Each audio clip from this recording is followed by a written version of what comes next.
Bapak Ibu Saudara bisa menyanyikan satu pujian anak sekolah minggu yang berjudul Yesus ku undang, Yesus ku panggil.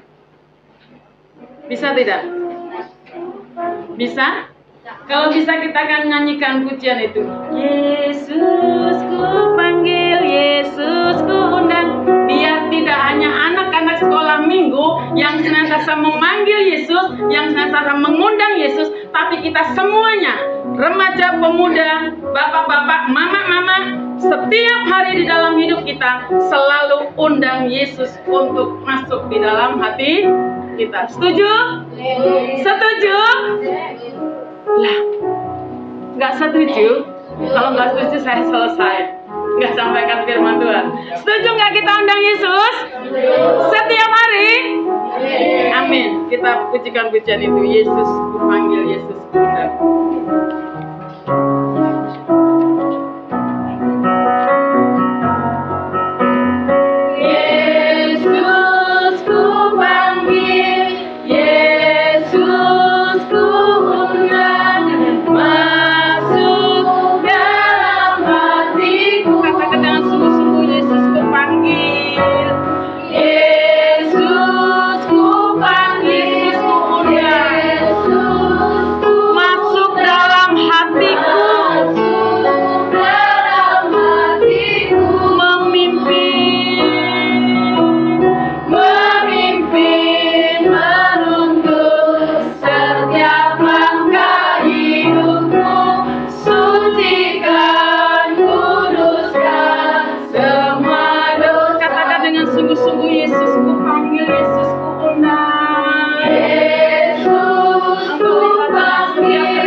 Yesus akan senantiasa siap dan mau menuntun setiap langkah hidup kita.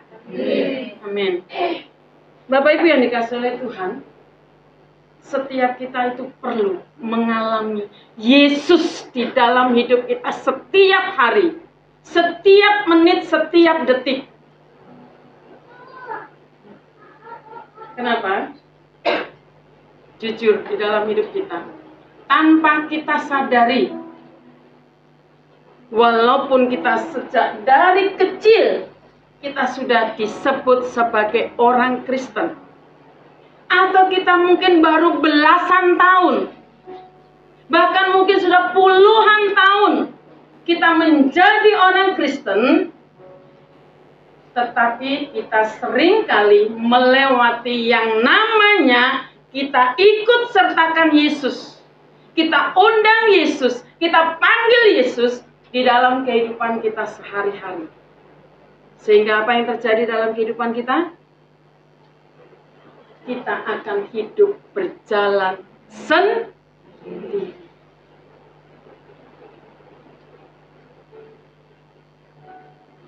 Bapak Ibu Saudara yang dikasihi oleh Tuhan, kadang kita juga tidak pernah terpikir di dalam kehidupan kita.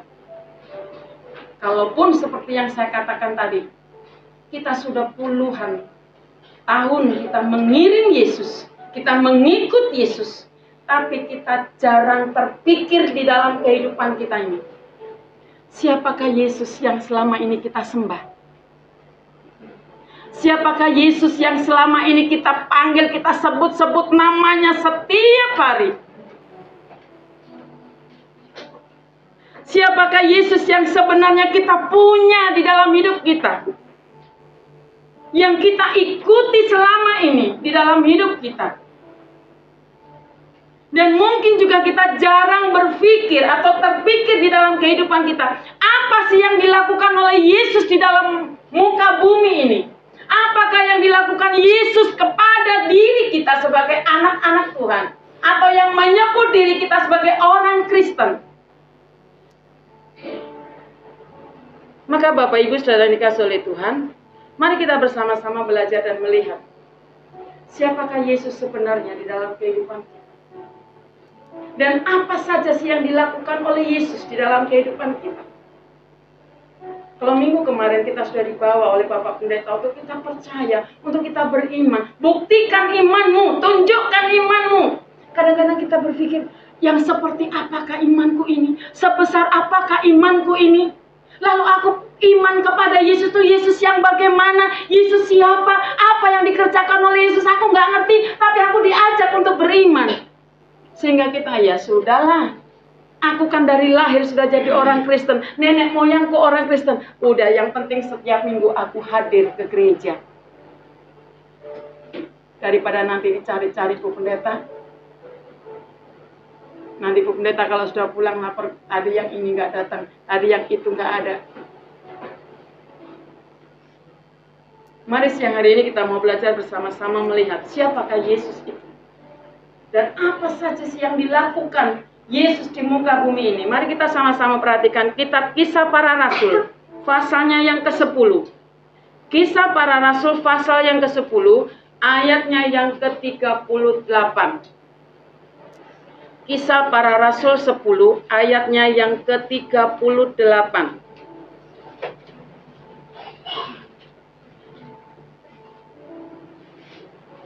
Kisah Para Rasul 10, ayatnya yang ke-38. Mari kita baca bersama-sama satu ayat firman Tuhan ini. 1, 2, 3. Yaitu tentang Yesus dari Nazaret, bagaimana Allah mengurapi dia dengan Roh Kudus dan kuat kuasa, dia yang berjalan berkeliling sambil berbuat baik dan menyembuhkan semua orang yang dikuasai iblis, sebab Allah menyertai dia. Bapak Ibu Saudara yang dikasihi oleh Tuhan, kalau kita perhatikan dari ayat yang ke-38 dari Kisah Para Rasul pasal yang 10, kita di situ sudah menemukan jawabannya siapakah Yesus itu. Yesus dikatakan di situ adalah dari Nazaret, orang dari Nazaret, dan Yesus adalah yang diurapi oleh Allah dengan Roh Kudus dan diberikan kuat kuasa. Daya, dari sini terjawab apa yang menjadi pertanyaan saya tadi. Siapakah Yesus yang selama ini kita sembah, yang selama ini kita ikuti, yang selama ini kita akui di dalam kehidupan kita, yaitu dia dari Nazaret yang diurapi oleh Allah dengan Roh Kudus. Dan tadi saya bertanya, apa yang dilakukan Yesus di muka bumi ini? Perhatikan di situ. Dia, yaitu Yesus, yang berjalan berkeliling sambil berbuat baik. Dan tidak berhenti sampai di situ. Dan menyembuhkan semua orang yang dikuasai iblis. Itulah yang dikerjakan oleh Yesus saat ada di muka bumi ini. Berarti dengan kata lain, Yesus dikirim, diturunkan ke dalam dunia ini tidak untuk duduk manis menjadi seorang raja. Yesus memang adalah raja di atas segala raja. Tapi dia tidak duduk diam. Dia tidak duduk manis, tinggal merintah. Hei, kamu bikinkan aku no. Kamu kerjakan ono-ono dan lain sebagainya.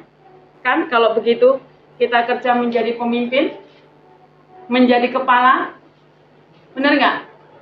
Nggak usahlah jauh-jauh. Kepala rumah tangga di keluarga kita masing-masing. Yo, kalau bapak-bapak, Mak bikin teh.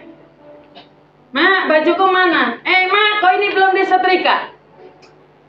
Pemimpin, kerjanya menyuruh. Beda dengan ibu-ibu. Ibu-ibu di rumah ngelayanin suami, layanin anak-anak. Tapi giliran di pekerjaan kalau sudah menjadi pemimpin, aku di pekerjaan jadi pemimpin, jadi bos. Aku juga bisa memerintah. Jika kalau ada yang salah, mentang-mentang pemimpin. Dan saya sering kali berkata kepada Bapak, seorang pemimpin itu tidak ada pernah salah. Selalu benar. Mau dia salah, lihat aku siapa. Aku pemimpin loh. Mau dia berkata salah, kita harus nurut benar yang dikatakan pemimpin. Makanya kalian yang kerja di PT jangan macam-macam sama Bu Jum, apalagi di ABC. Dia pemimpin loh, dia leadermu. Apa yang dia katakan? Beda di gereja kalian ya. Kalau di gereja penuh dengan Roh Kudus, masih bisa, maaf Kak Iva ya, masih gitu. Tapi giliran di PT, Iva, mat. Tapi lain dengan Yesus. Yesus dilahirkan ke dalam dunia ini, lahir punya titel, punya pangkat raja di atas segala raja. Tapi Bapak Ibu sudah bisa lihat, dia tidak nganggur. Dia tidak ongkang-ongkang kaki. Dia bekerja, dia melakukan banyak hal. Pekerjaannya dikatakan tadi, ia selalu apa? Berkeliling katanya. Berjalan berkeliling. Gak hanya jalan keliling. Kalau Pak Pendeta jalan-jalan keliling lihat, rumah bau aman. Saat banjir tenang dia, malah duduk manis baunya sama si Kela. Gak hanya keliling-keliling lihat rumah-rumah jemaat. Tidak. Tapi dikatakan oleh firman Tuhan tadi apa? Sambil berjalan berkeliling, sambil berbuat baik. Dan menyembuhkan semua orang yang dikuasai iblis. Jadi walaupun Yesus berkeliling ke sana kemari, tapi ada yang dikerjakan. Ada yang dilakukan. Apa yang dikerjakan oleh Yesus? Mengerjakan banyak mujizat. Mengerjakan ada banyak keajaiban-keajaiban. Boleh saya katakan bahwa Yesus, kemanapun dia pergi, di situ selalu ada yang ditolong. Kemanapun Yesus pergi, selalu ada yang dipulihkan. Kemana Yesus pergi, selalu ada yang disembuhkan. Dimanapun ada Yesus, keajaiban, mujizat boleh terjadi di tempat tersebut. Jadi, jika hidup kita ini ada Yesus, maka hidup kita ini tidak akan kelaparan, tidak akan kekeringan, tapi justru ada pelangi yang indah di dalam hidup kita. Ada sukacita, ada kedamaian, ada kesejahteraan, ada kebahagiaan. Bahkan ada keajaiban-keajaiban. Oleh karena itu saat siang hari ini saya bertanya, Bapak Ibu percaya Yesus hadir di tempat ini? Bapak Ibu percaya Yesus melihat Bapak Ibu masing-masing? Kita percaya. Kita pulang dari tempat ini, kita akan bersuka cita bersama-sama.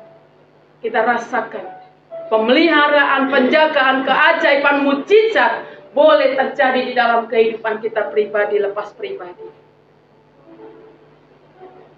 Namun Bapak Ibu yang dikasihi oleh Tuhan, ada satu momen di mana waktu Yesus ada di muka bumi ini, Yesus ingin menyingkir. Yesus ingin menghindar. Tetapi kita lihat bahwa pada saat itu, dia baru hanya ingin menyingkir. Orang-orang tidak mau melepaskan akan Yesus. Tapi orang banyak itu tetap mengejar Yesus, tetap mengikut Yesus. Dan walaupun Yesus berusaha untuk menyingkir, tetapi mujizat juga masih terjadi. Mari kita perhatikan di dalam Injil Matius, pasalnya yang ke-14. Hari ini ada banyak ayat yang kita lihat ya. Injil Matius pasalnya yang ke-14.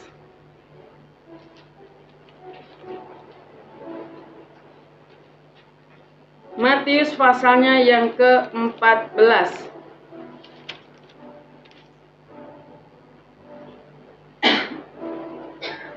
Sudah dapat semuanya? Kita belajar memperhatikan ayat demi ayat dalam pasal yang ke-14. Kalau saya tidak disebutkan ayatnya berarti mulai dari ayat pertama. Kita perhatikan di situ di dalam pasal 14 dari Injil Matius, dari ayat 1 sampai 12 di situ ada sebuah cerita kisah daripada Yohanes Pembaptis dibunuh. Nah, ini karena permintaan daripada anak Raja Herodes. Karena dia tahu bahwa bapaknya nggak akan mau membunuh Yohanes Pembaptis. Tetapi dalam satu saat anak ini dibisikin oleh ibunya supaya ayahnya melakukan untuk memenggal kepala daripada Yohanes Pembaptis. Dan di situ dikatakan di ayat yang 9, 10, 11 kita perhatikan, lalu sedihlah hati raja, tetapi karena sumpahnya dan karena tamu-tamunya diperintahkannya juga untuk memberikannya, disuruhnya memenggal kepala Yohanes di penjara, dan kepala Yohanes itu pun dibawa orang di sebuah talam, lalu diberikan kepada gadis itu dan ia membawanya kepada ibunya. Perhatikan ayat 12. Di situ yang akan menyambung daripada firman Tuhan siang hari ini. Kemudian datanglah murid-murid Yohanes Pembaptis mengambil mayatnya dan menguburkannya. Perhatikan kalimat selanjutnya. Lalu pergilah mereka memberitahukannya kepada Yesus. Jadi saat murid-murid itu sudah menyelesaikan pekerjaannya untuk membantu Yohanes Pembaptis yang sudah dibunuh oleh Herodes, dikuburkan, dan dia tidak tinggal diam, tapi dia ceritakan. Dia sampaikan berita ini kepada Yesus. Dan perhatikan ayat 13. Setelah Yesus mendengar berita itu, menyingkirlah Yesus. Dikatakan di situ menyingkirlah dia dari situ. Dan hendak mengasingkan diri dengan perahu ke tempat yang sunyi. Tetapi orang banyak mendengarnya dan mengikuti dia dengan mengambil jalan darat dari kota-kota mereka. Nah, di sini setelah Yesus tadi mendengar kabar dari murid-murid bahwa Yohanes Pembaptis meninggal dan dibunuh oleh Herodes, dia berusaha untuk menghindar. Yesus berusaha untuk menyingkir dari tempat itu. Tetapi di ayat 13 dikatakan orang banyak itu tetap mau ikut Yesus. Tetap mau bersama-sama dengan Yesus. Dan ayat 14 dikatakan, ketika Yesus mendarat, ia melihat orang banyak yang besar jumlahnya, maka, perhatikan, tergeraklah hatinya oleh belas kasihan kepada mereka, dan ia menyembuhkan mereka yang sakit. Lihat di sini dalam situasi yang seperti itu. Saya percaya kok Yesus juga sedih waktu itu. Melihat Yohanes Pembaptis yang dibunuh, dipenggal kepalanya. Makanya dia mungkin berusaha, aku nggak tega melihat, mungkin seperti itu ya. Karena tidak dijelaskan dalam firman Tuhan. Aku menyingkir saja, aku minggir saja. Tetapi orang banyak itu mengejar Yesus. dengan jalan lewat darat. Dan saat Yesus melihat, setelah sudah di darat, Yesus, orang banyak tetap ikut aku. Dan saat melihat orang banyak itu, kita lihat Yesus tidak diam. Tapi langsung dikatakan tergeraklah hatinya. Masih ada yang dikerjakan oleh Yesus. Sekali lagi saya katakan Yesus tidak nganggur. Begitu lihat orang banyak, tergeraklah hatinya. Dan dikatakan ia menyembuhkan mereka yang sakit. Dan kita perhatikan ayat 15, 16, 17 di situ. Ada satu peristiwa yang sudah kita tahu. Di mana pada saat malam hari, muridnya bilang, Yesus, itu orang-orang pada kelaparan. Orang-orang itu pada haus. Apa yang harus aku lakukan? Apa yang harus kerjakan? Ini tengah malam, gak ada di sini makanan, gak ada orang jualan. Apakah aku harus pergi ke kota lain untuk mencari makan? Yesus katakan apa? Tidak.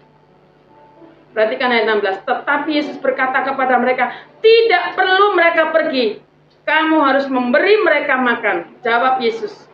Jawab mereka, yang ada pada kami di sini hanya 5 roti dan 2 ikan.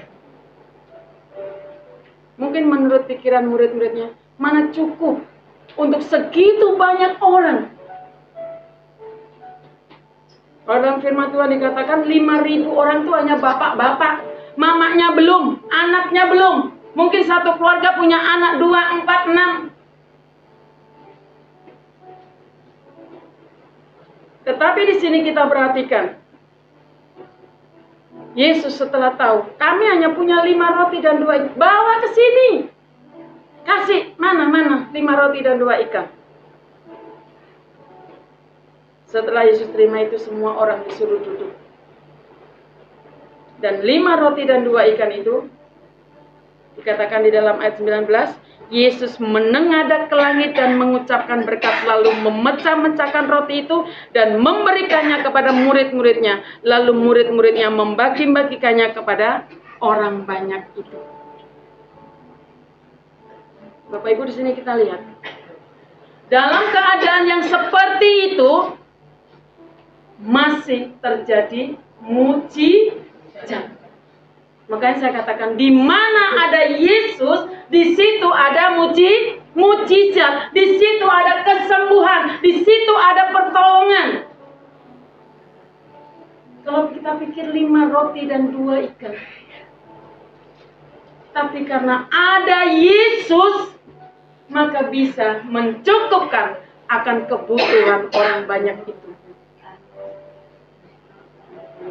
Kalau di dalam firman Tuhan dikatakan masih ada sisa 12.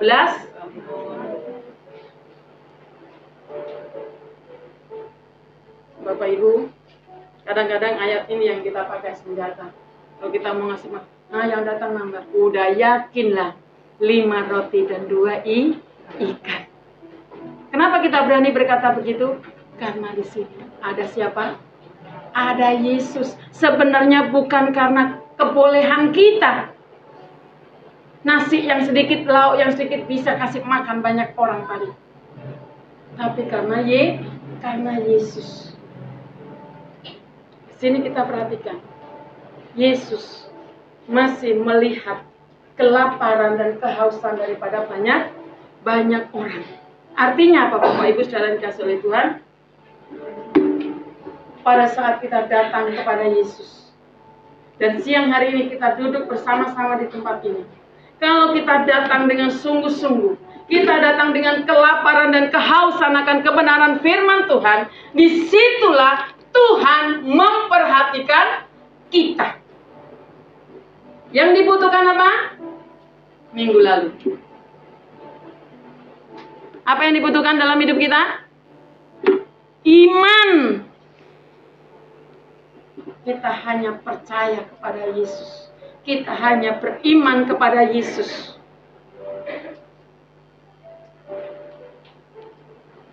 Makanya kalau pergi gereja, Jangan disiapkan dengan hati yang sombong.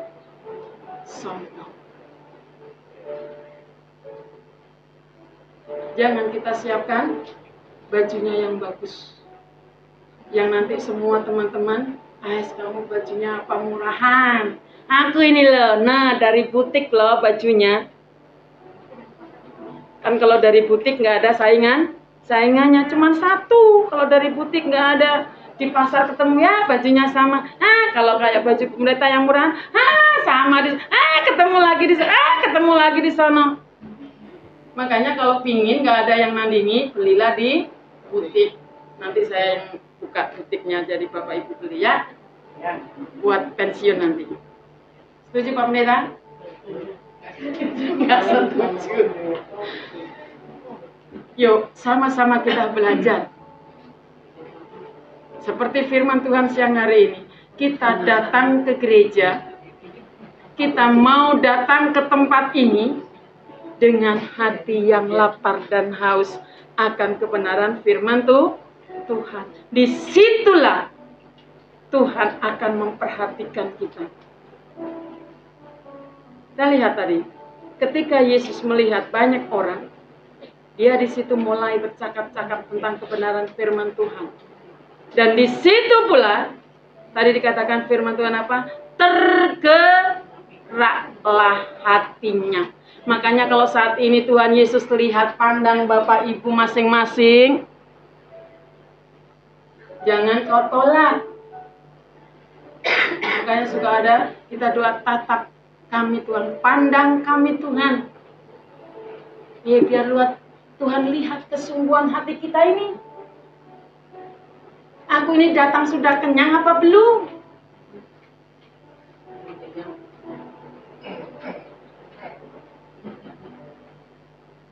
Ya, kalau kita seperti firman Tuhan tadi, lapar dan haus akan kebenaran firman Tuhan, di situ Tuhan gak tutup mata. Tuhan gak diem aja, tapi Tuhan memperhatikan. Dan kita lihat, Yesus saat melakukan itu, dalam pengasihnya dia sedang menyingkirkan diri. Tetapi Yesus masih mengerjakan sesuatu hal yang besar di dalam kehidupan anak-anaknya, di dalam kehidupan murid-muridnya, di dalam kehidupan orang-orang yang mengikut dia. Nah, kalau sudah seperti ini, kita sudah tahu bahwa Yesus itu tidak tinggal diam. Yesus selalu mengerjakan banyak hal. Tapi mari kita bersama-sama belajar dan melihat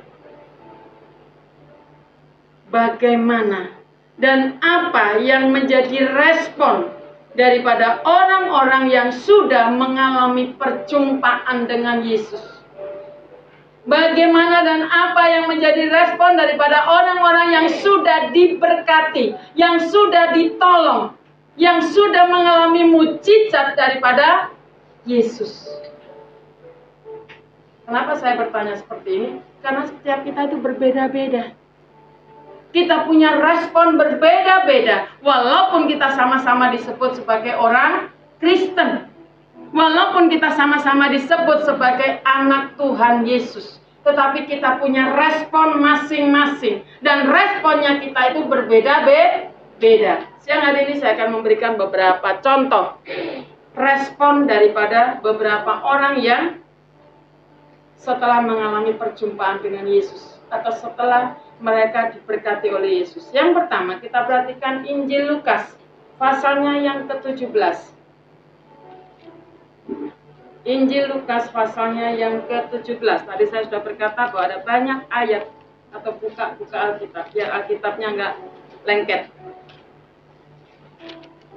Lukas 17.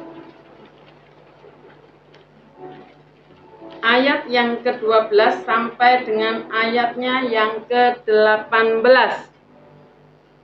Ini juga nggak asing bagi kita. Apalagi guru sekolah minggu pasti sudah hafal akan cerita ini.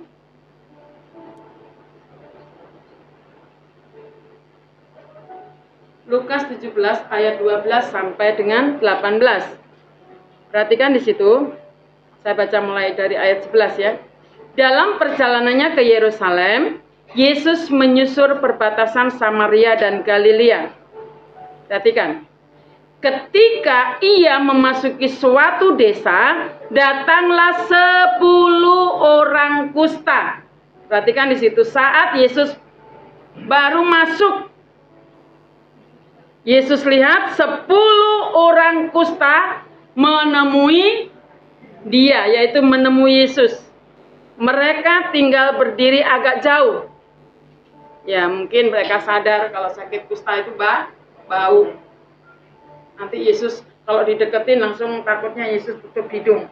Atau mungkin Yesus langsung karena bau. Orang kusta, tahu orang kusta Bapak Ibu?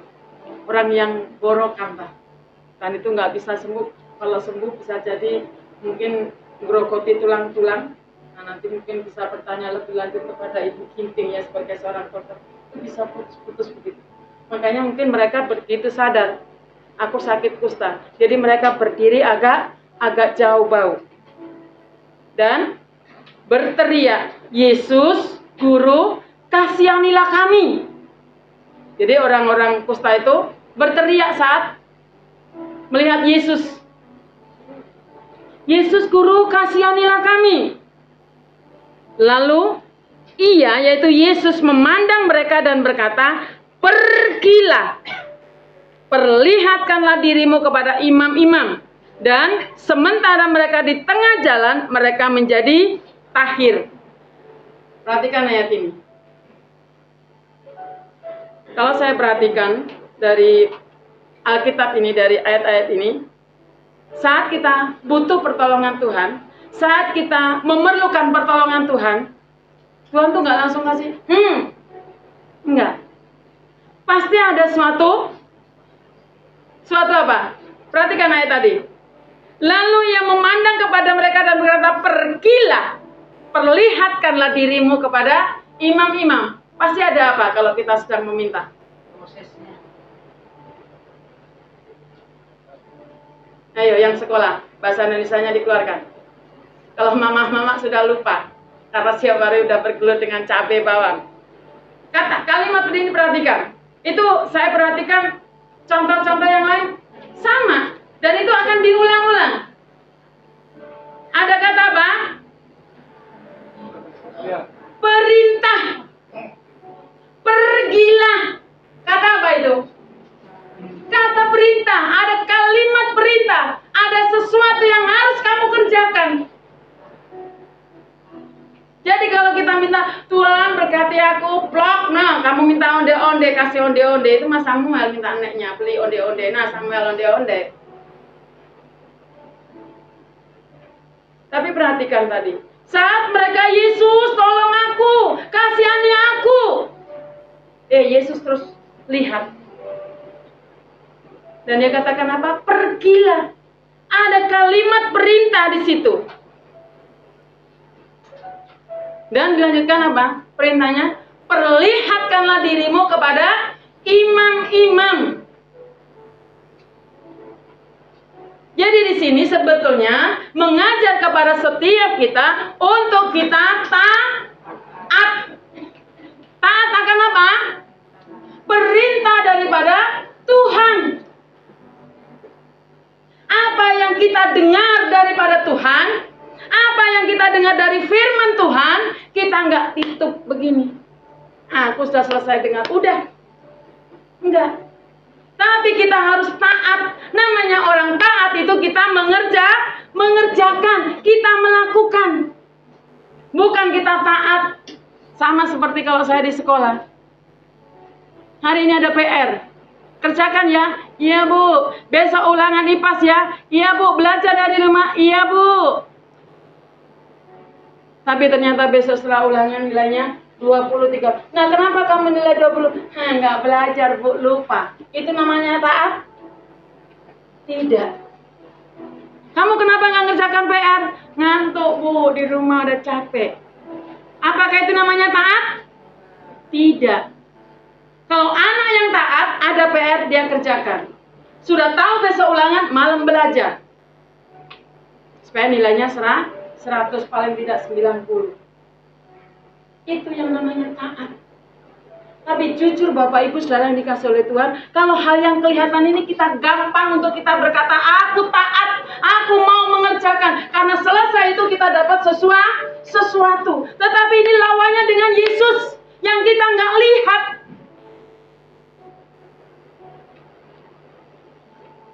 Makanya orang beriman, percaya ini butuh bukti. Buktinya apa? Buktinya kita melakukan. Tetapi yang sering kali terjadi dalam kehidupan kita, kita berkata, aku percaya kepada Yesus. Jujur, dalam kehidupan kita masih ada tapi. Tuhan, aku hari ini masih begini. Nanti ya aku gerejanya. Tuhan, aku masih perlu ono. Nanti ya Tuhan, aku kasih persembahannya. Tuhan, aku masih begini. Besok aja ya aku jenguk saudaraku yang sakit. Aku nggak punya apa-apa, mau bawa saudara, mau lihat saudaraku yang sakit, nggak usah lah. Yang penting aku berdoa di rumah. Iya benar kalau berdoa. Seperti saya katakan tadi malam kepada anak pemuda remaja. Jujur kamu, kalau dalam hidupmu nggak pernah bohong, lewat HP pun kamu sudah bisa bohong. Jujur. Kadang kalau ada temannya yang minta didoakan, kita langsung respon, ikut mendoakan. Padahal pertanyaan besar, benar nggak kita mendoakan? Enggak. Cuman di HP kita klik ikut mendoakan. Benar nggak? Benar nggak? Makanya sering Pak Pendeta bilang, jangan bilang amin amin doang. Kalau memang benar amin ya dibaca. Itu baru kita ngerjakan, kita percaya, kita beriman. Di sini kita dituntut ada sebuah ketaatan. Dan orang yang taat itu melakukan. Perhatikan hari, diperintahkan untuk memperlihatkan dirimu kepada imam-imam dan dia kerjakan. Perhatikan, setelah orang itu mengerjakan dan sementara mereka di tengah jalan, mereka menjadi akhir. Pertanyaannya, sudah ketemu belum orang kusta itu sama imam-imam? Belum. Karena dikatakan firman Tuhan, sementara mereka di tengah jalan, berarti belum ketemu sama imam. Tapi Allah sudah kerjakan mukjizatnya untuk ke-10 orang kusta tadi. Inilah hasil daripada apa? Taat tadi. Makanya nggak usah pikir-pikir, ini 10 orang kusta nggak pakai pikir-pikir. Ini kok Tuhan Yesus mau sembuhkan aku, bukannya dikasih obat kek? Atau mungkin kalau zaman dulu Yesus memang menyembuhkan nggak pakai obat, ditumpangin tangan, apa tumpangin kakiku atau tumpangin bauku? Enggak. Malah disuruh pergi menghadap imam. Mau ngapain nanti aku di hadapan imam? Bisa jadi loh 10 orang kusta itu bertanya-tanya begitu. Tapi di dalam firman Tuhan ini nggak ada ditulis seperti itu orang-orang 10 kusta. Setelah mendengar perintah pergilah, dia jalan. Dia nggak mau tahu nanti di depan imam mau diguyur air atau mau dikasih bunga atau mau dikasih apa. Atau nanti di hadapan imam langsung disuruh pergi kemana. Dia nggak pikirkan itu. Turuti perintah Tuhan. Suara Tuhan yang berbicara tadi. Sehingga ada hasil. Belum nyampe, mereka sudah sembuh.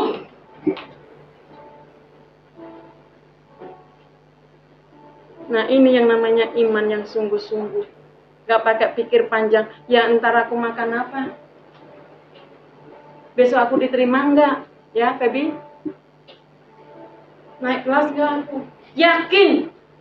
Kalau kamu sungguh-sungguh mengikut sertakan Yesus di dalam hidupmu, saat ujian, saat kamu berharap, Yesus, aku diterima di sekolah ini. Nggak usah pikir di sana uang gedung mahal dan lain sebagainya. Kalau memang Yesus yang sudah tempatkan, tidak ada yang salah.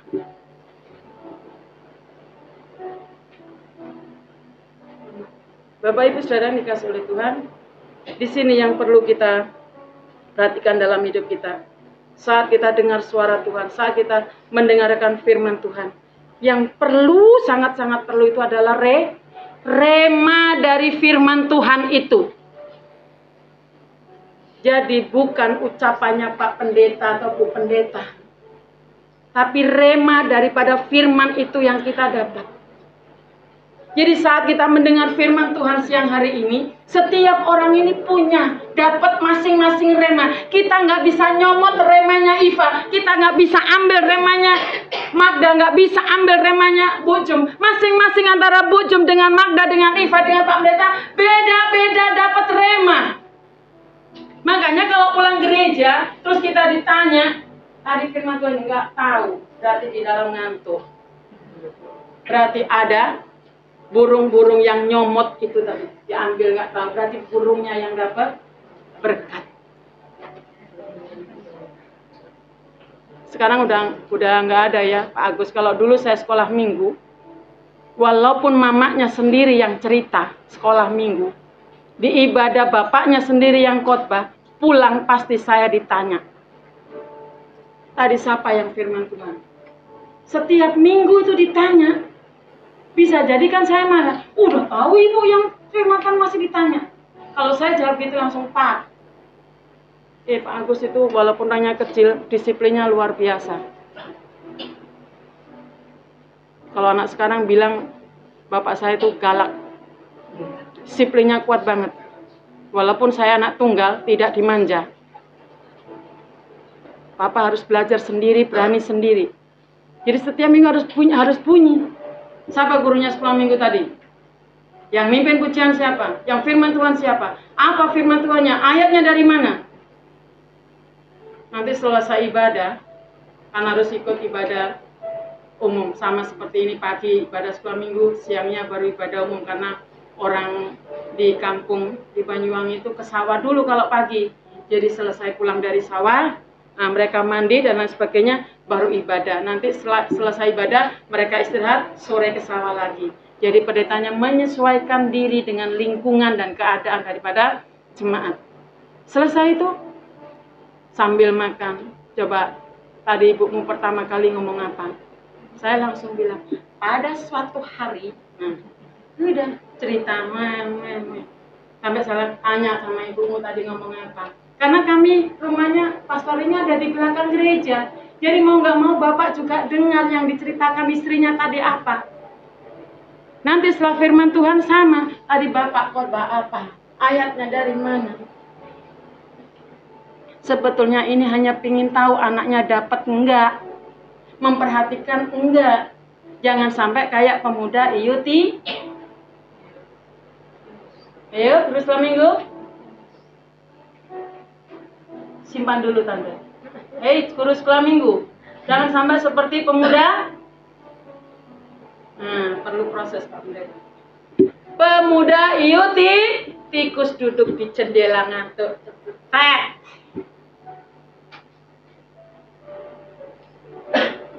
Yuk Bapak Ibu Saudara yang dikasihi oleh Tuhan, kita di sini sama-sama dengan firman Tuhan. Pulang kita masing-masing dapat rema. Itu yang penting di dalam kehidupan kita. Karena dari rema yang kita dapat inilah, tadi seperti pujian itu yang akan menuntun hidup kita, yang akan memimpin hidup kita, yang akan mengarahkan hidup kita. Yang mungkin tadinya seperti semalam saya katakan kepada anak-anak, mulut ini yang tadinya mau trot, semalam aku ibadah pemuda harus rem mulutku ini. Aku harus punya integritas sebagai seorang pemuda Kristen. Nah, berarti dapat.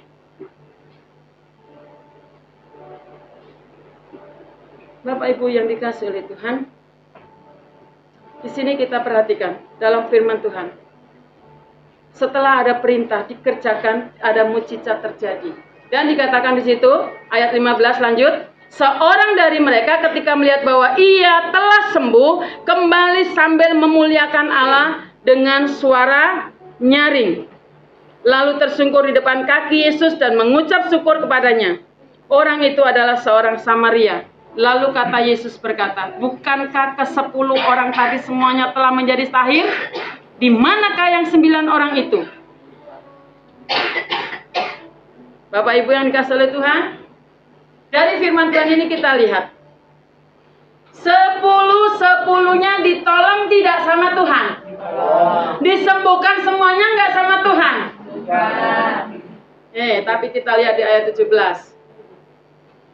Lalu Yesus berkata, bukankah ke-10 orang tadi semuanya telah menjadi tahir? Di manakah yang 9 orang tadi? Bapak Ibu, ini gambaran di dalam kehidupan kita. Cari Yesus, minta berkat Yesus, minta pertolongan Yesus, minta disembuhkan oleh Yesus, sudah dikasih. Nah, kamu sembuh. Nih berkatmu, katanya kamu hari ini butuh beras. Tak kasih nih. Tapi sudah selesai. Bye-bye Yesus. Hah? Selesai langsung? Kayak sama kabur. Bener gak? Jujur. Kita sampai nangis-nangis, sembuhkan Tuhan Yesus, tolong anakku Tuhan. Sembuhkan anakku Tuhan. Setelah disembuhkan, sudah dapat hilang. Goodbye Tuhan. Kenapa? Kan aku sudah dapat. Tadi aku minta sama Yesus sudah dikasih. Sama dengan anak muda-mudi. Gak usah anak muda-mudi, kita dulu sama juga. Waktu minta pekerjaan sama Tuhan, Tuhan tolong kasih aku pekerjaan Tuhan. Nanti kalau aku kerja aku akan begini-begini Tuhan. Benar Tuhan, nanti aku akan bantu pelayanan. Benar Tuhan, nanti aku akan kasih persembahan. Oh, macam-macam janjinya sama Tuhan. Tapi setelah dapat pekerjaan, ada jadwal pimpin pujian. Pak Pendeta, maaf ya aku nggak bisa karena tanggal itu aku ada begini. Oh ya, ganti minggu depan. Oh Pak Pendeta, minggu depan aku nggak bisa karena ada begini. Oh Pak, lama-lama nggak ada. Itulah gambaran dalam hidup kita. Setelah minta dapat, goodbye. Boro-boro mau kasih waktu untuk Tuhan pelayanan. Alasannya apa? Sibuk.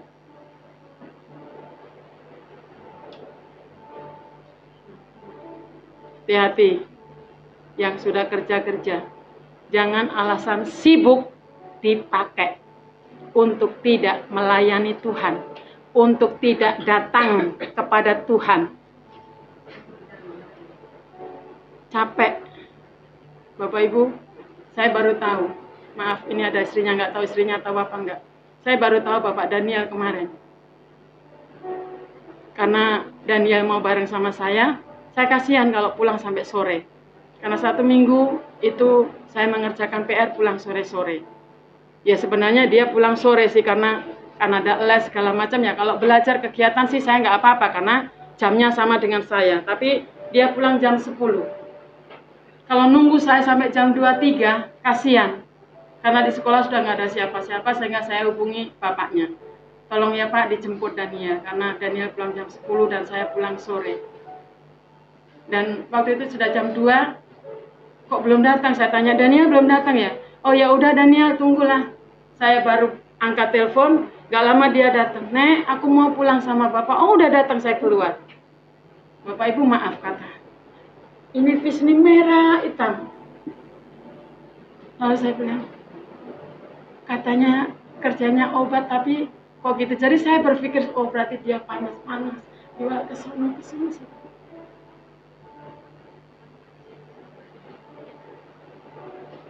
Capek. Sementara saya berpikir, gitu ya, capeknya cari uang.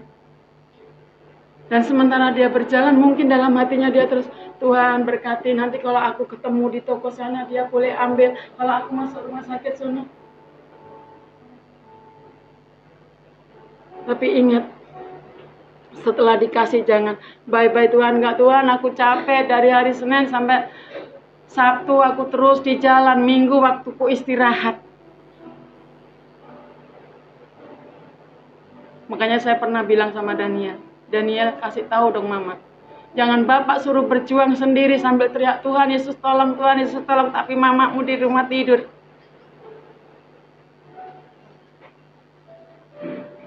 Bapak Ibu, kenapa saya pakai anak? Kadang anak itu kalau ngomong ke mamanya lebih ini.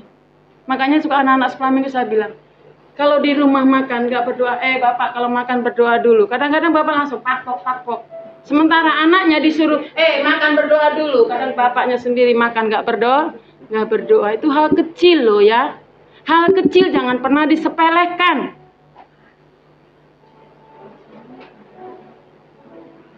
Bapak Ibu yang dikasih oleh Tuhan, mari jangan alasan capek, jangan alasan karena padatnya pekerjaan, sibuknya kita, sehingga kita untuk datang kepada Tuhan aja enggak. Padahal kita sudah diberkati. Tapi kita mau belajar seperti yang dikatakan di dalam ayat 15. Seorang dari mereka ketika melihat bahwa ia telah sembuh, kembali sambil memuliakan Allah dengan suara nyaring.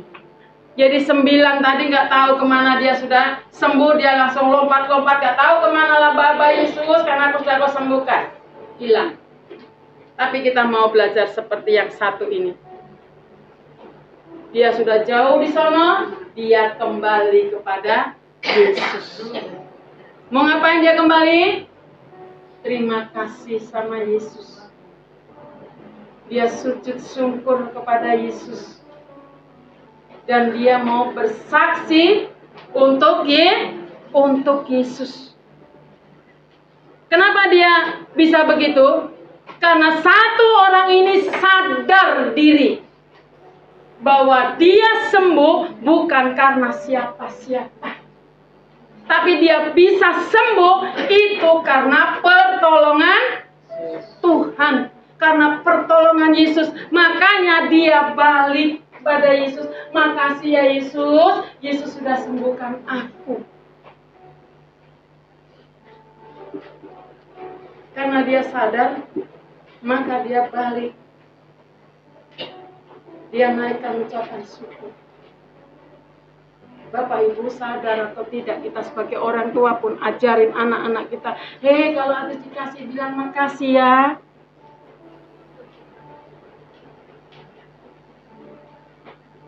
Tapi jujur kita sendiri kalau sudah dapat berkat, boro-boro terima kasih Tuhan Yesus, aku sepanjang malam sudah tidur dengan enak.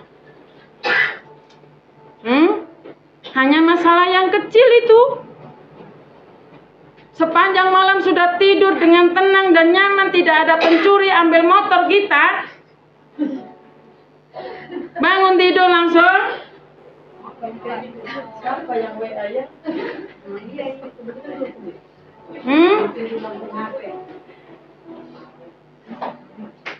Kita nggak mau simpan dulu HP-nya sono jauh-jauh dulu. Langsung lipat tangan. Hanya bilang Tuhan Yesus terima kasih. Aku sudah tidur dengan tenang, motorku aman, masih bisa aku pakai. Yuk kita sama-sama belajar seperti satu orang tadi, tahu terima kasih. Jangan hanya kita sebagai orang tua suruh-suruh anak untuk bilang terima kasih, tapi sementara diri kita sendiri tak tahu terima kasih. Gak usahlah yang gede-gede, yang berkat yang gede, yang kecil itu aja. Yang bangun tidur masih bisa melek mata, masih bisa bernapas. Ini buka mata ini bukan karena kita loh. Kita tidur kalau bukan Tuhan yang bukakan ini mata, gak akan bisa buka loh. Lah kalau Tuhan langsung bilang, kamu udah tidur aja terus. Pak Pendeta datang pakai jas hitam sambil pakai toga. Semangat nyanyi. Oh Yerusalem kota mulia, bawa ke sumur gondang. Benernya, mata melayani Tuhan lo yang bukain. Makanya jangan HP duluan. Bu, aku kan sudah nggak suka buka-buka kitab ini, tanganku kurang lincah. Nyari Daniel aja di mana? Udahlah, buka HP aja. Yang bener loh ya, buka HP. Nanti baca renungan dari Bu Ginting. Oh, udahlah tahu itu sudah buka chat. Ganti Facebooknya, statusnya. Yang penting sudah jawab, oke. Amin. Amin. Ayo. Aku nggak diamin ya, Bu. Kan syarat, katanya Bu Pendeta harus gitu. Ya sudahlah, aku ikutin. Kan tadinya katanya suruh taat. Taatnya bukan sama Bu Pendeta ya. Sama tuh Tuhan. Belajar untuk kita bilang terima kasih sama Tuhan. Karena dengan kita berterima kasih, di situ kita sebenarnya ingin menyaksikan kasih Tuhan. Kita ingin tunjukkan bahwa Tuhan itu selalu menolong aku, selalu memperhatikan aku, selalu memberkati aku. Buktinya aku pagi bisa bangun dengan buka mata, terus ada kopi, Mama udah bikin kopi ya, Mak. Oh, terima kasih Tuhan. Aku punya istri yang baik, yang selalu siapkan kopi sama aku. Apalagi ditambah dengan gorengan. Wis, terima kasih Tuhan, Kau kasih istri yang baik. Jangan pagi-pagi sih. Apa Mama setiap hari, Mama. Itu kalau Pak Pendeta boleh begitu, karena pagi ditinggal rendang. Cari sarapan sendiri. Oke? Jangan ditiru yang 9 ya, nggak tahu 9 ada di luar atau di mana. Tapi yuk kita ikutin yang balik tadi. Tahu terima kasih. Contoh yang kedua, mari kita perhatikan Markus. Ayo, Markus di mana? Nanti jangan cari-cari di luar.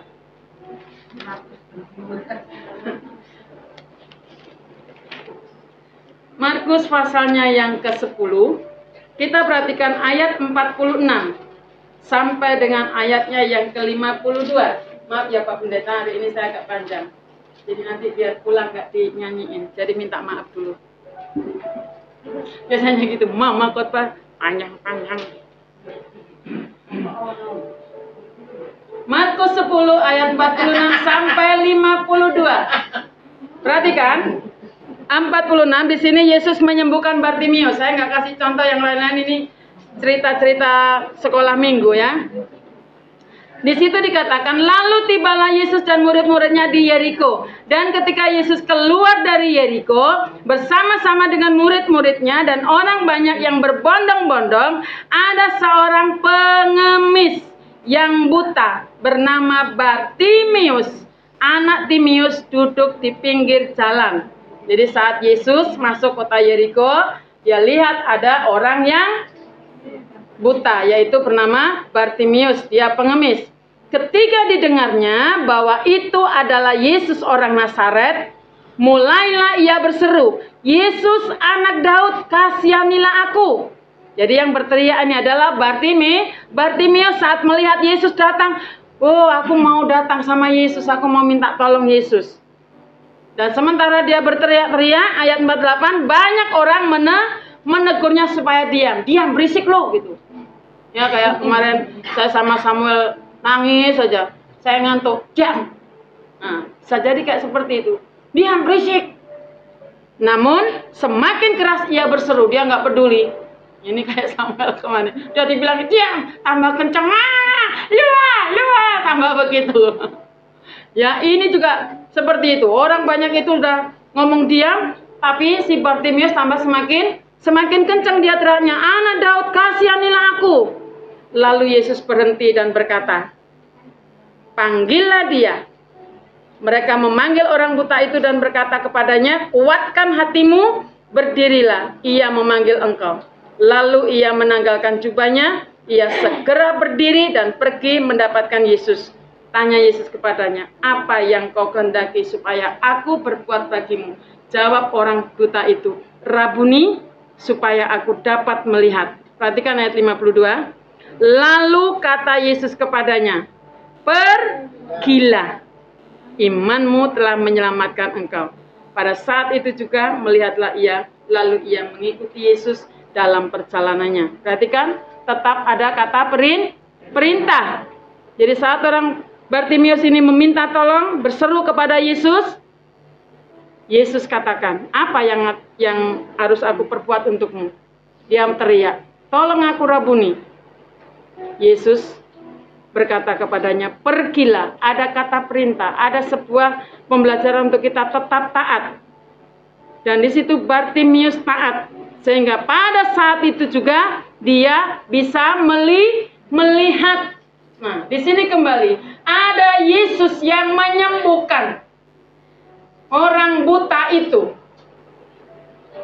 Jadi Bapak Ibu Saudara yang dikasih oleh Tuhan, kalau kita ada masalah, kalau kita sakit, jangan cari-cari Pak Pendeta, jangan cari majelis, jangan cari para pelayan. Pak Pendeta, Bu Pendeta, pelayan majelis tidak bisa menyembuhkan penyakit. Yang bisa menyembuhkan itu adalah Yesus. Kalau Pak Pendeta lagi berdoa tumpang tangan kepada Mei yang sedang sakit dan Mei sembuh, itu karena dalam diri Pak Pendeta ada Yesus. Bukan Pak Pendeta karena tumpang tangan sama Mei sehingga Mei sembuh. Tapi Yesus yang mengerjakannya. Kalau dalam diri Pak Pendeta tidak ada Yesus, Pak Pendeta mau 10 kali, 20 kali tumpang tangan dalam nama Yesus, nggak bisa sembuh. Kalaupun Pak Pendeta ada pergi jauh main WA sama Pendeta, Pak tolong aku sedang sakit, Pak sembuhkan. Pak Pendeta berdoa di jauh sana, sembuh nggak Mei? Sembuh karena ada Yesus. Dan Mei pun sungguh-sungguh, Yesus tolong aku. Ingat, tidak ada kuasanya majelis pendeta. Yang punya kuasa adalah Yesus. Dengan perkataan tadi,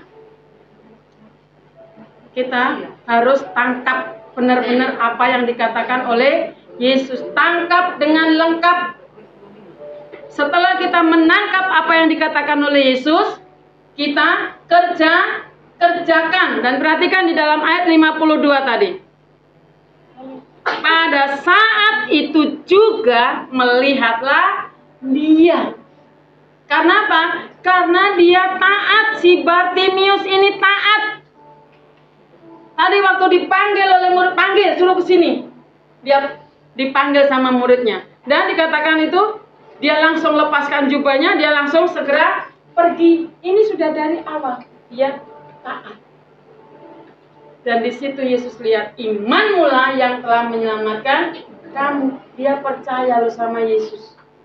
Dia dengar, oh Yesus itu bisa menyembuhkan. Dia percaya, dia punya iman. Makanya waktu Yesus lewat di situ, datang di situ, dia langsung teriak, Yesus tolong aku, Yesus kasihani aku. Bapak Ibu Saudara yang dikasih oleh Tuhan, kita lihat di sini. Apakah Bartimius sudah sembuh? Dari ayat 52. Apakah Bartimius sembuh? Sembuh.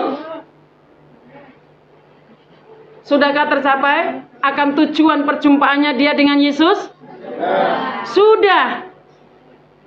Tapi perhatikan ayat 52. Lalu ia mengikut Yesus dalam perjalanannya.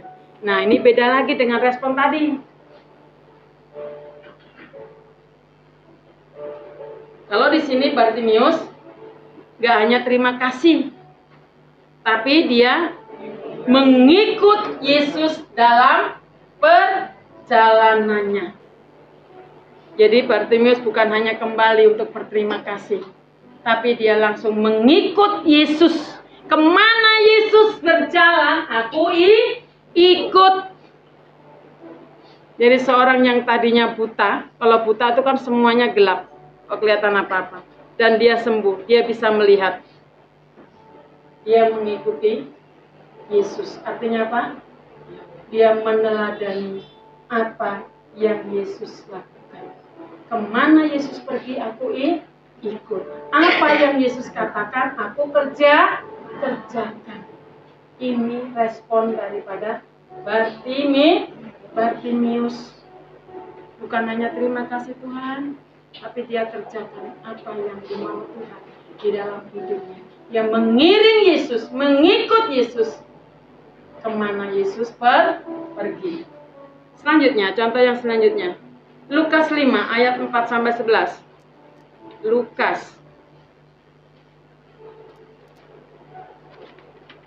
5 ayat 4 sampai dengan 11. Lukas 5 ayat 4 sampai dengan 11. Di situ juga sudah kita kenal, yaitu tentang penjala ikan menjadi penjala manusia. 4 sampai 11. Nanti Bapak Ibu bisa baca di rumah ya. Di sini ada sebuah cerita, yaitu tentang Simon Petrus saat dipanggil oleh Tuhan. Yang tadinya itu Simon Petrus menjadi pekerjaannya adalah penjala ikan, tapi dia bertemu dengan Yesus sehingga dia dipanggil untuk menjadi penjala manusia. Dan perjumpaan Petrus di ayat yang 4 sampai dengan 11 ini adalah merupakan satu perjumpaan yang pertama kali dialami oleh Petrus. Perhatikan ayat 5. Simon menjawab, "Guru, telah sepanjang malam kami bekerja keras dan kami tidak menangkap apa-apa. Tetapi karena Engkau menyuruhnya, aku akan menebarkan jala juga." Ada sebuah ketaatan. Walaupun di sini Petrus baru pertama kali berjumpa dengan Yesus, pertama kali dia ketemu dengan Yesus, tapi dia punya sebuah ketaatan. Karena semalam-malam aku sudah nggak dapat Tuhan. Maka Tuhan bilang, aku kerjakan. Dan perhatikan di situ ayat yang ke-6. Dan setelah mereka melakukannya, mereka menangkap sejumlah besar ikan, sehingga jala mereka mulai koyak. Enak nggak orang nurut? Enak nggak orang nurut? Enak. Makanya anak-anak nurut sama mama, sama bapak. Tanpa kamu minta, mamamu sudah berpikir mau belikan sepatumu yang bolong. Jadi nggak usah teriak, "Mas, sepatuku bolong, Mas, sepatuku bolong." Nggak usah teriak. Belajar taat dulu. Belajar dengar, kerjakan nasihat orang tua. Jangan kalau dinasihati, panjang, mamanya cuma ngomong sekata, "Tunggu ya nak, mama masih gak ada duit." Tapi kita sudah wang. Nah, di sini kita lihat tadi Petrus. Sekali berjumpa tapi dia bilang, "Karena Engkau yang menyuruhnya." Karena ketaatannya dia kepada Tuhan, maka sejumlah besar ikan, bahkan sampai dikatakan gak muat, sampai jalannya koyak. Lalu mereka memberi isyarat kepada teman-temannya di perahu yang lain supaya mereka datang membantunya. Tuh sampai panggil teman, sini, aku dapat ikan banyak nih. Nah, ini lihat, dia dapat ikan banyak. Petrus pelit nggak? Pelit nggak Petrus? Enggak. Buktinya dia dapat banyak. Teman, sini teman. Ini pertanda dia nggak pelit. Dan mereka itu datang. Lalu mereka bersama-sama mengisi kedua perahu itu dengan ikan sehingga hampir tenggelam. Tuh, teman-temannya dipanggil pun masih nggak muat. Perahunya nggak cukup. Sampai hampir tenggelam. Karena kalau bebannya banyak, itu semakin ke dalam. Perhatikan ayat 8. Ketika Simon Petrus melihat hal itu, ia pun tersungkur di depan Yesus dan berkata, "Tuhan, pergilah daripadaku, karena aku ini seorang berdosa." Apa maksud ayat firman Tuhan ini? Sebenarnya dalam hati Petrus waktu itu sudah nggak tenang. Siapa aku ini sebenarnya? Aku orang berdosa, tapi begitu aku mendengar suara Tuhan dan aku kerjakan, pertolongan terjadi, mukjizat terjadi. Makanya ada pujian apa? Siapakah aku ini Tuhan, jadi biji matamu. Bapak Ibu, kalau kita resapi kalimat ini, air mata sudah nggak tahu kemana-mana. Siapa kita sebenarnya? Nggak ada apa-apanya kita di mata Tuhan, sangat nggak tahulah kecilnya seberapa. tapi pemeliharaan Tuhan, penjagaan Tuhan. Setiap kali kita minta datang dikasih sama Tuhan, diberi sama Tuhan. Tetapi justru kita yang seringkali aneh-aneh di hadapan Tuhan. Bapak Ibu, yuk kita belajar seperti Petrus, menyadari, aku ini orang berdosa Tuhan. Aku ini sebenarnya nggak layak di hadapan Tuhan. Tapi Tuhan memperhatikan aku. Bapak Ibu, di sini menyadarkan akan setiap kita pribadi lepas pribadi. Gak usahlah yang aneh-aneh. Nafas setiap hari yang kita hirup, itu adalah berkat Tuhan yang luar biasa. Kita sakit di rumah sakit bayar tabung mahal. Tapi kita setiap hari gratis dari Tuhan.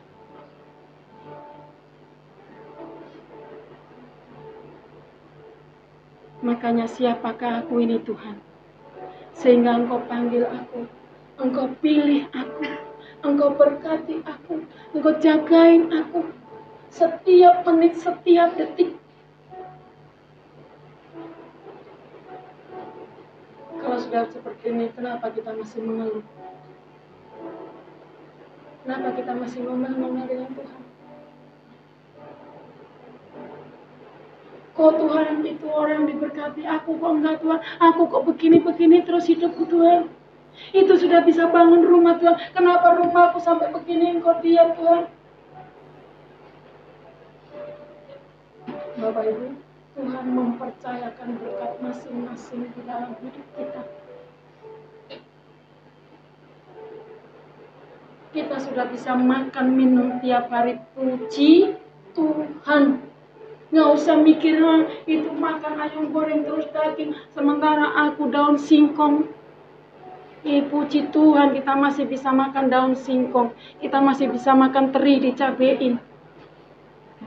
Jangan pernah mengeluh. Jangan pernah kita membandingkan dengan orang lain.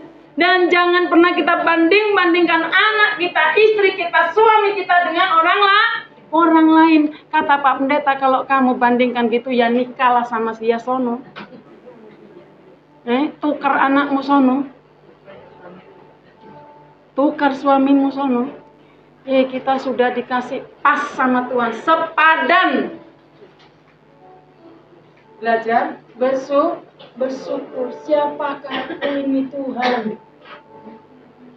Engkau jadikan biji matamu. Dan selanjutnya dikatakan, sebab ia dan semua orang yang bersama-sama dengan dia takjub oleh karena banyaknya ikan yang mereka tangkap.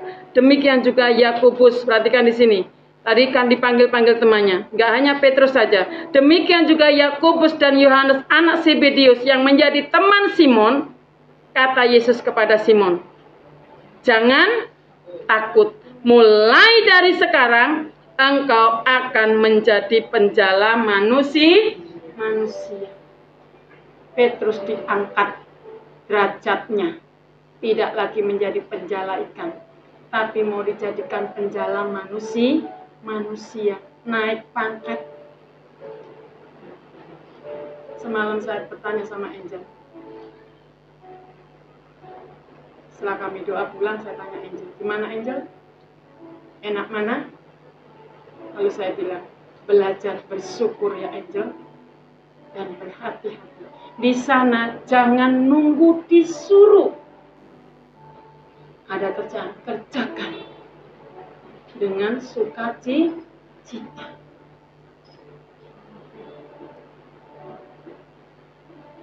Itu karena Tuhan, bukan karena bujum. Bujum itu hanya lantaran Tuhan Yesus. Karena di dalam diri bujum ada Yesus, itulah naikkan.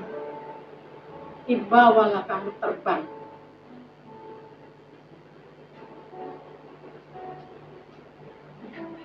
Bapak Ibu, kadang-kadang kita juga seperti itu. Hari ini kok begini ya. Tahu-tahu, Net. Siapa Siapa yang ngajarkan? Tuhan.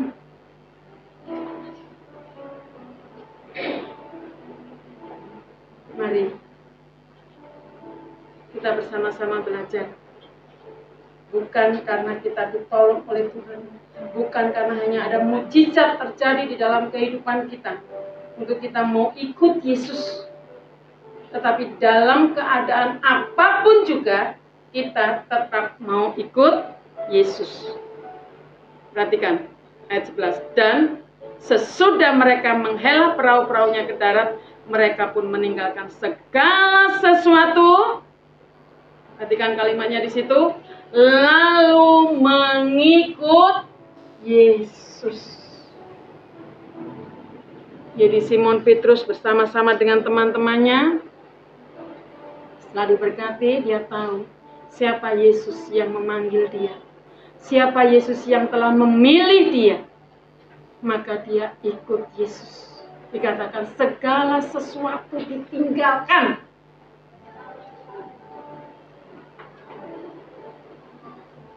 Dia ikut Yesus sampai selama-lamanya.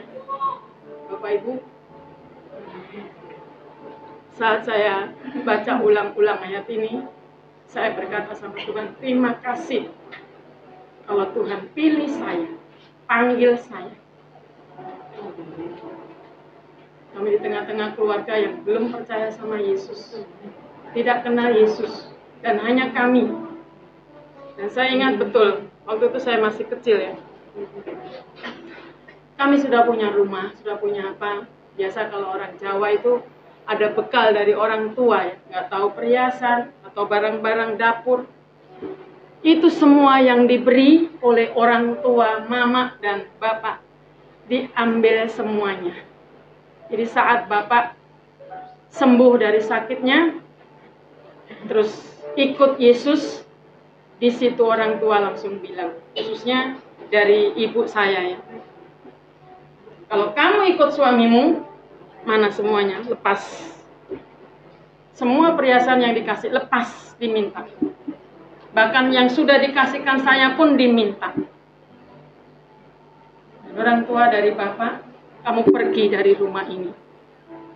Bagaimana Bapak Ibu?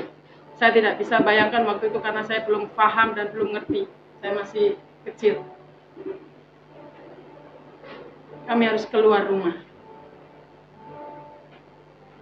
Dan akhirnya puji Tuhan karena gereja GPDI, di situ kebetulan hamba Tuhannya ada rumah dinas, karena pendetanya itu adalah Bapak Lurah Desa Gabus Panaran di situ. Jadi kami tinggal di pastori. Pastorinya bukan kayak pastori yang kami pakai enak, kalau di situ ya gede. Ini hanya kayak rumah petak. Dan kamar mandinya numpang ke tetangga sebelah gereja. Jadi waktu itu kalau bapak sama mama saya ajarin, saya yang bagian ngelap-ngelap jendela di gereja itu. Itulah kerjaan saya. Dan yang paling mengesankan itu kalau mama masak.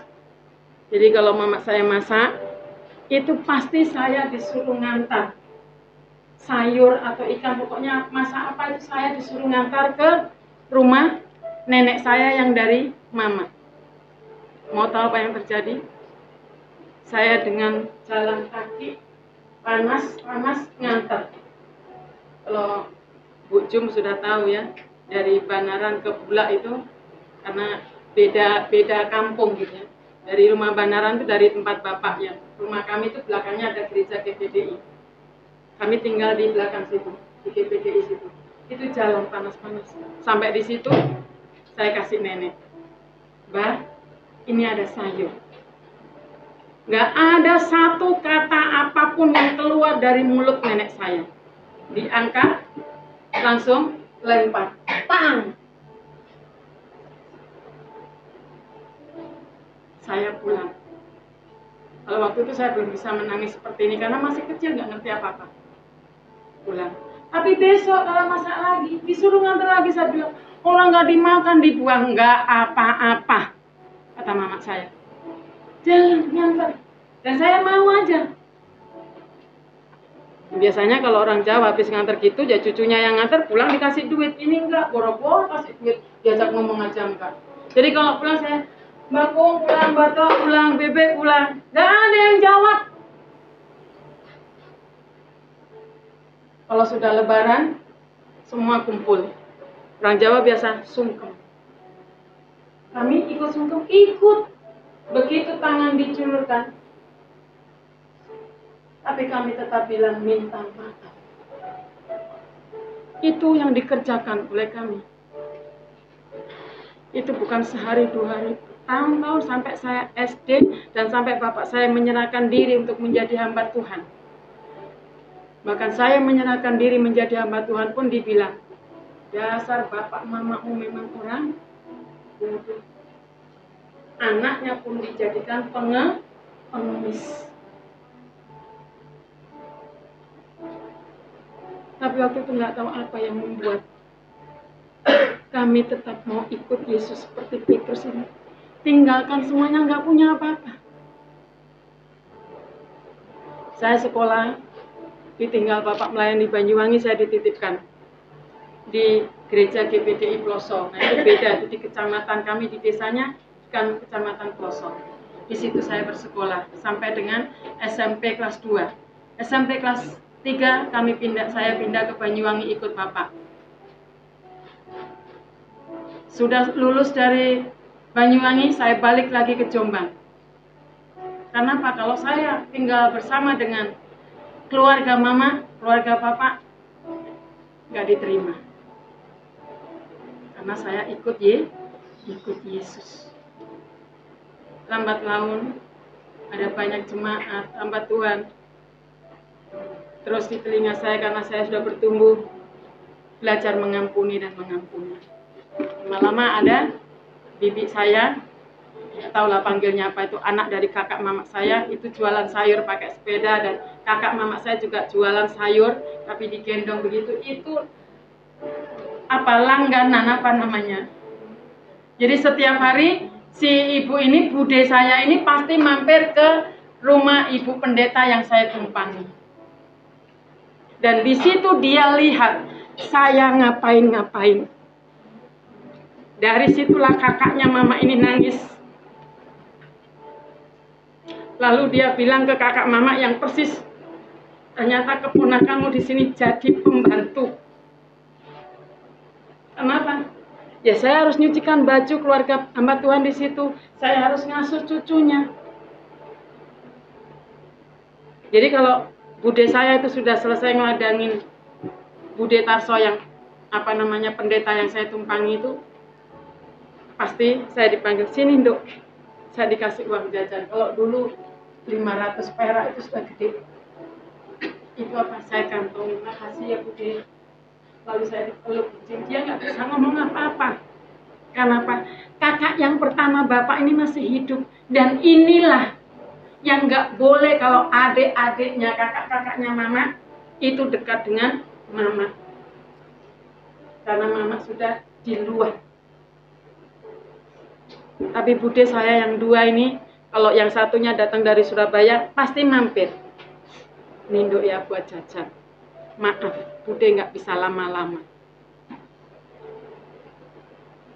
Tapi karena Tuhan terus ajari ampuni, sampai saya menyerahkan diri, sampai saya menjadi hamba Tuhan. Disitulah kami baru dipulihkan. Karena saya sekolah Alkitab, dan kebetulan anak kakak mama yang pertama ini kuliah juga di Malang. Dan kalau dia nggak punya uang, datang kepada saya, yang sama-sama waktu itu saya mahasiswa, dan mahasiswa sponsor, uang jajannya hanya 10.000, ini datang ke saya. Apa yang saya lakukan? Saya punya, saya kasih. Kalau saya nggak punya, saya bilang, nanti ya Mbak, bulan depan atau minggu depan kamu datang ke sini. Karena dia yang bisa mondar-mandir, saya ada di asrama. Disitulah ini terus ngomong, ide itu begini. Dia baik ini. Udah mau nolong saya. Di situ baru kami diakui. Bapak Ibu kalau boleh belajar dari seperti Petrus. Karena apa kami bisa? Karena berjumpa dengan Tuhan. Karena saya tahu Tuhan yang memilih, Tuhan yang memanggil. Dengan cara bapak saya sakit liver waktu itu, dan dokter sudah vonis tidak akan sembuh. Jadi semua yang diminta bapak harus dikasih.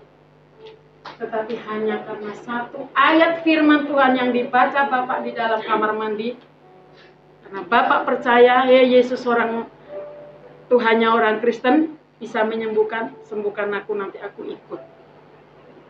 Dengan hanya ngomong begitu ya, karena bapak nggak bisa berdoa cara orang Kristen.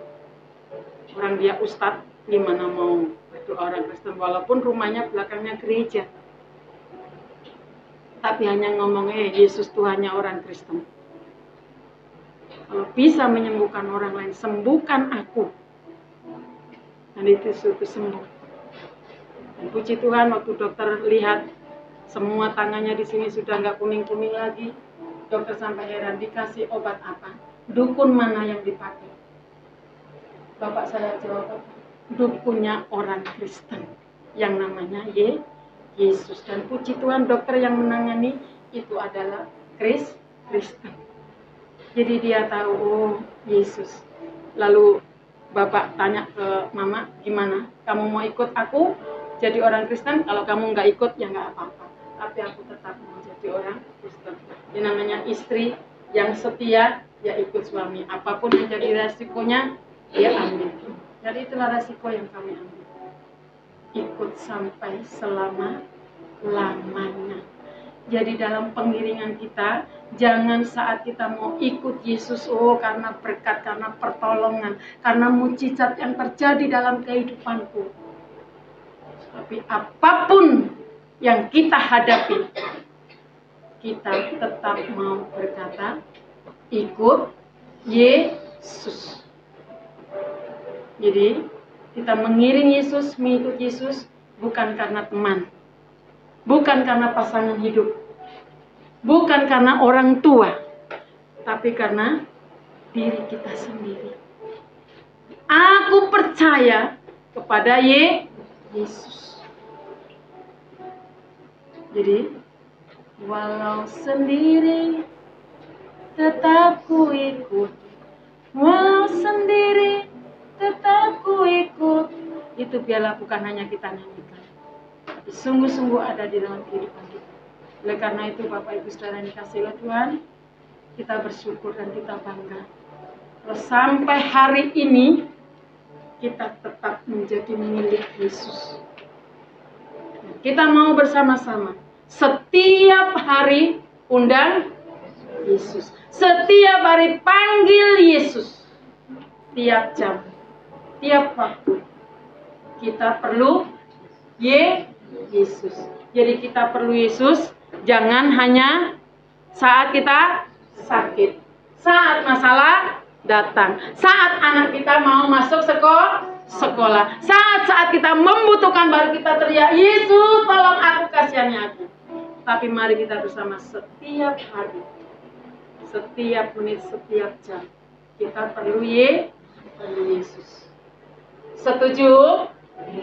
Setuju? Setiap hari kita undang Yesus. Ingat, di saat ada Yesus, di situ pertolongan, berkat, mujizat terjadi dalam hidup kita. Oleh karena itu, pesan dari Ibu, sertakan Yesus dalam segala keadaan. Mari kita bersama-sama tunduk kepala, kita berdoa, dan kita akan sama-sama menaikkan pujian. Yesus, ya Tuhan, ku perlu Engkau tiap jam.